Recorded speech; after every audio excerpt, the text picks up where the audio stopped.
Srdačno vas pozdravljam ispred Centra za kulturu Novi Zagreb i Galerije Vladimir Bužančić. Ja sam Vesna Šantak, voditeljica i kustosica Galerije Vladimir Bužančić. Razgovaramo sa Teom Kišom povodom njegove izložbe u galeriji Dupli blizanci. Pozdrav. Pozdrav. Evo ga, pitala bih te vezano za tvoj diplomski koji je bio prije 2 godine. On je vrlo zanimljiv i slojevit jer si koristio različite tehnike, od slika uljem na platnu, grafika, crteža, pa te molim da nam kažeš nešto više. Pa da, koristio sam više tehnika jer zapravo to možda i prirodni dio studiranja na akademiji da pokrijem što više tehnika. Ne znam da sam to napravio namjerno ili slučajno, ne sjećam se, ali mislim da je logično.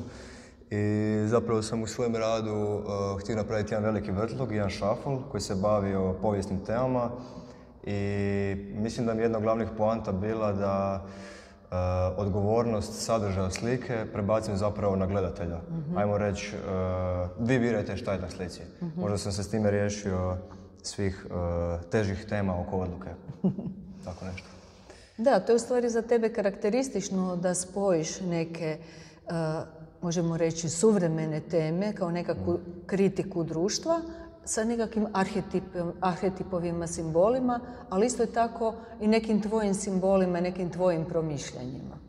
Da, ja mislim da uvijek je onaj sloj podsvijesti, zašto ih, kako ih slažem. Neke ih slažem nenamjerno, što je opet slučajno namjerno, ili ih slažem namjerno, ali da, zapravo je smiješno što ove dijelove koje slažem nenamjerno ispadnu kao neki likovni anagram koji može svako pročitati kako god želi i ništa, tu sam se zadržao s tim, to mi je valjda zanimljivo.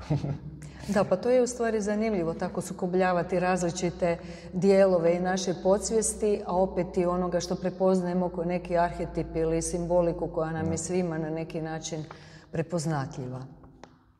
Za ovu izložbu Dupli blizanci si u stvari ponovo napravio jedno istraživanje sa ispitanicima.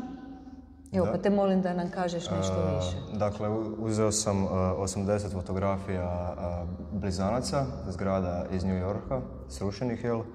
I tih 80 fotografija je pogledalo 12 ispitanika i oni su na fotografije reagirali asocijacijama koje sam ja uzeo, ne sve, nego sam odabrao neke od asocijacija, uzeo sam ih i onda sam njih zduplirao tako da te asocijacije predstavljaju Twin Towere. Zapravo kao neki zadatak sa koracima da prikažem Twin Towere preko tuđih asocijacija, tako nešto. Da, to je bio jako jedan zanimljiv eksperiment, a već se to i koristio za projekt Mumljanje. Tako je, početni naziv je bio Mumljanje, onda sam ga pretvorio u tok.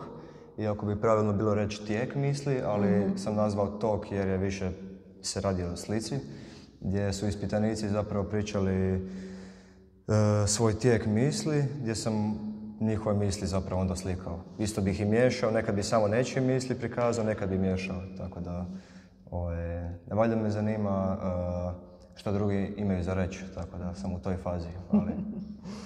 Da, to je u svakom slučaju vrlo zanimljiv projekt gdje asocijacije drugih pretvaraš u motive svojih slika, a s druge strane kada posjetitelji dođu i gledaju tvoja djela i u njima se ponovo rađaju neke nove asocijacije, nekakva nova prepoznavanja, što je mene na neki način podsjetilo kao jedan hologram unutar holograma koji se u beskraj multiplicira, kao što si ti multiplicirao svoje blizance, jer opet od svakog od nas se i rađaju nekakva nova prepoznavanja. Tako da je, mislim, ovaj tvoj projekt jako slojevit. Je. I mislim da je isto dobra stvar što ga mogu ponoviti kad ga želim u budućnosti. Da. Imam osjećaj da za 25 godina mogu napraviti istu rundu sa jednakim zadatkom. Da. Tako da... I sa nekim drugačijim rezultatima. Da. Jer će ispitanici opet imati neke drugačije asocijacije. Da. I ja ću drugačije reagirati i tako dalje. Da, to je taj multiverzum. Je.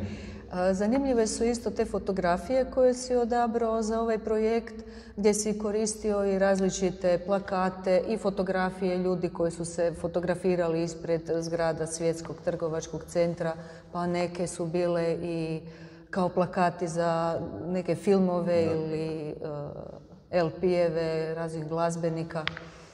Da li si imao nekakvu posebnu vodilju za odluke koje ćeš fotografije odabrati? Pa imao sam u glavi da obuhvatim što više situacija.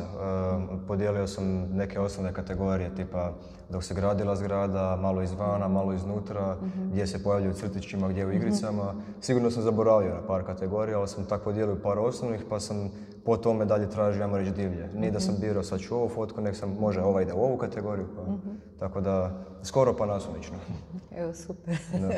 U stvari jedna igra koja onda i kod posjetitelja, kada gledaju već gotove slike, gotove motive, isto negdje prepoznaju taj zaigrani jedan svijet. Ono što mi je isto zanimljivo na tvojim dijelima je upravo pristup slikarstvu, koji je, evo ga, već si razvio jedan svoj stil, gdje na neki način povezuješ i realizam, figuraciju, a opet i apstraktno i ekspresivno izražavanje. Da, to se dogodilo jer na akademiji kad sam radio, sam na 3. godini radio apstrakcije i nisam uopće znao.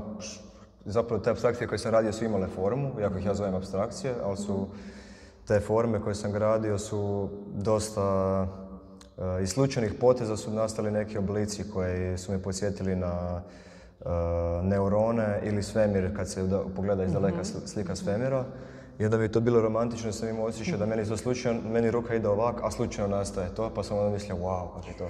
Onda mi je to bilo romantično, a kasnije kad sam krenuo raditi, opet sam se prebacio na figurativno i onda sam zapravo na silu krenuo raditi te, pa zapravo danas izgledaju kao vijugice. Ali zapravo mi je sam smiješno da s bojom mogu rastopiti nešto. Tako da, isto je smiješno da sam imao, zapravo to je onak možda doživljavam kao da ide malo i prema kiću i zapravo još ne znam šta mislim točno o tome, ali znam da kad nisam radio te vijuge sam rekao pa ipak ih želim raditi, pa sam se vratio, tako da. Da, one su u stvari jako zanimljive jer svojim rukopisom i tim vijugama, spiralicama, viticama doslovno se rastače forma, ali opet joj se daje nekakva druga vizualna vrijednost i se stvara jedna dinamika unutar same kompozicije. Je, malo je titravo onda. Ovisi gdje se zaustavim, ali u ovoj seriji za dupla blizance mislim da nisam više toliko daleko. U nekim prošlim serijama sam dosta rastavio sliku. Ovdje sam ipak htio da se vidi šta je na slikama. Da se vidi struktura. Da se vidi struktura, da. Vidi struktura. Isto što mi je nešto što obuhvaća nešto što je zajedničko tvojem radu dosadašnjem, je da koristiš te kontraste sa bojama, da su boje često vrlo intenzivne i da isto tako eksperimentiraš sa različitim pristupima perspektivi. Znači, negdje gledaš svoje likove odozgora iz ptičje perspektive, negdje su odozdola. Tako da je to vrlo zanimljivo i daje jednu novu dinamiku.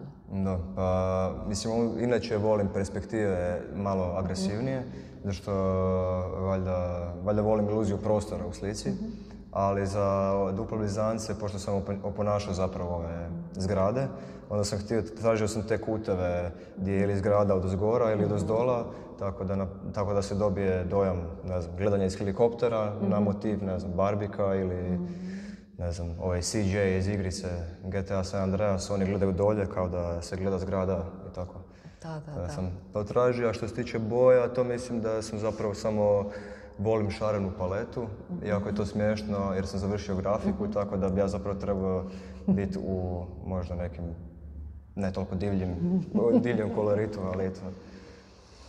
Da, ali izgleda da grafičari vole kada se izražavaju u slikama, u stvari koristiti taj kolorit koji je intenzivan. Da, evo ga, napokon boja izvan onih grafičkih paleta koje možda u nekim situacijama nisu toliko intenzivne ili možda jednostavno na grafičkom listu koji puti ne funkcioniraju kao što funkcioniraju na slici. Različito je. Da, različito je. Kakvi su planovi za budućnost? Pa prvi plan, evo imam jednu izložbu sa Luizom Pascu u Kleti, to će biti u 5. mjesecu. Mislim da u 11. mjesecu imam u Medici jednu izložbu, a za sljedeću godinu ne znam, razmišljam iskreno raditi više možda neke grupne stvari, makar svako bio u svom kutku, pa grupno izložimo, ali barem da se sjećam da ne. Uglavnom, fali mi malo više grupnog rada, tako da to razmišljam, možda više grupno, a možda i ne, možda mi to sam. A dalje isto, ne znam, volio bi se baviti muralima, možda malo više slikom, grafikom, opet se vratiti na grafiku, jer nisam se baš potrudio oko preša. Tako da sve je svašta, miješano. Evo ga, u stvari jedno bogatstvo koje nas čeka u budućnosti.